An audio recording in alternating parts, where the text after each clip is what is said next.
looking ahead initially in a couple of seconds, but I guess the game last weekend in Ellis Park, and from an injury point of view, it's had a bit of a toll.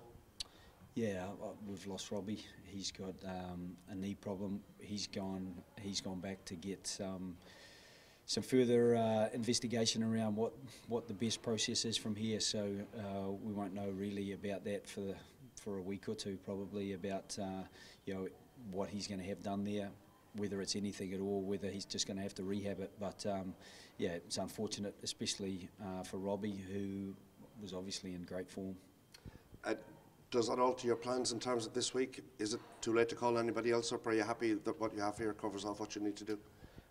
We always made a commitment that we would have one positional cover, that we could always survive without one player in any particular position. If we got two injuries in the same position, we may have to call someone up. But apart from that, we had everything covered. So we think we've got enough to cover the position this week, and we've got Jared who can come forward and Tiernan can go to the back, or we've got Luke who can go back in at 13. He's played with Stu before, and Keith Earls has also played in the midfield for us during the World Cup. So we've got a few different options there.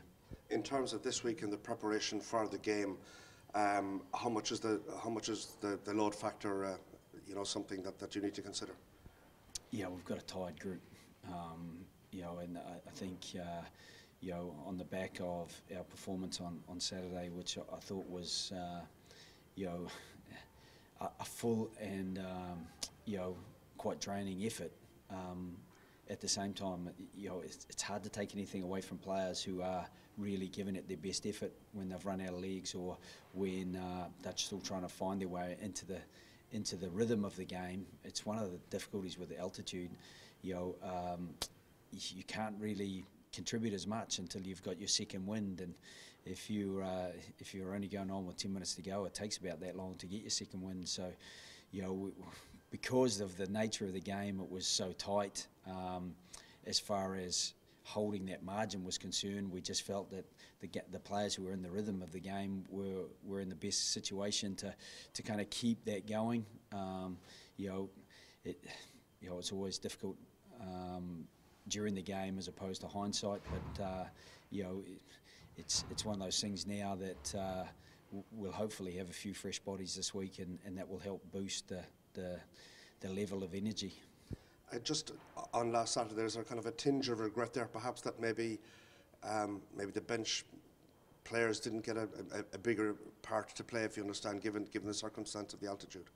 Yeah, I think one of the things, the first place you go to the bench sometimes is front row, but the scrum was dominating, and then as soon as you start playing around with the scrum, and then some of the bench players came on and turned ball over or missed tackles, and then you're a little bit loath to put other bench players on, and some of the most important players in keeping your structure are the ones you want to keep in place. And so it's never as simple as just putting players on and saying, oh, he'll freshen things up.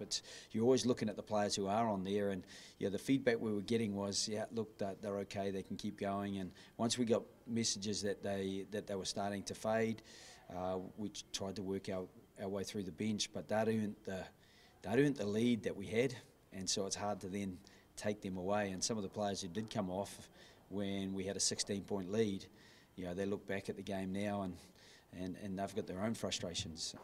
So it's 1-1 in the series, and I mean it's a huge week for everybody, but a massive opportunity and a massive carrot at the end of it.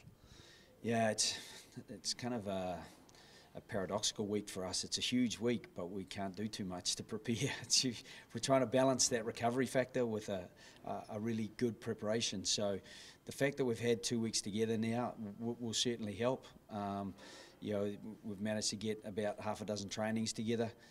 Again, our flight being delayed or having to be pushed onto a flight that was 4.5 hours later yesterday meant that our whole day was put out of kilter. And sitting around at airports and sitting around for the day just meant that you don't get as good a recovery. What we had planned for the day didn't quite come off. So we're trying to catch up a bit of that recovery time now today, and then we'll try to really kickstart our week tomorrow.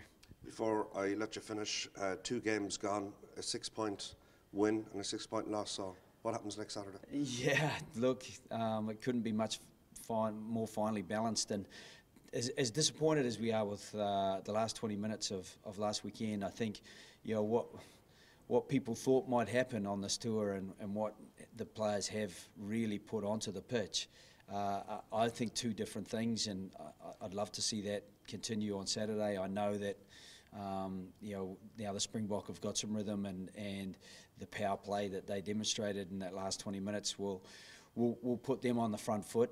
You know, would love to turn that around and surprise everyone again.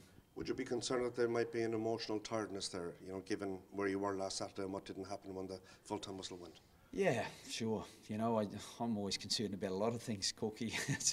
the strategy, the tiredness, the you know, what the opposition are up to, what decisions might get made on the pitch, and so we'll try to manage as many of those variables that we can control as possible, and hopefully we can get some freshness into the game right from the start, and try to continue that throughout.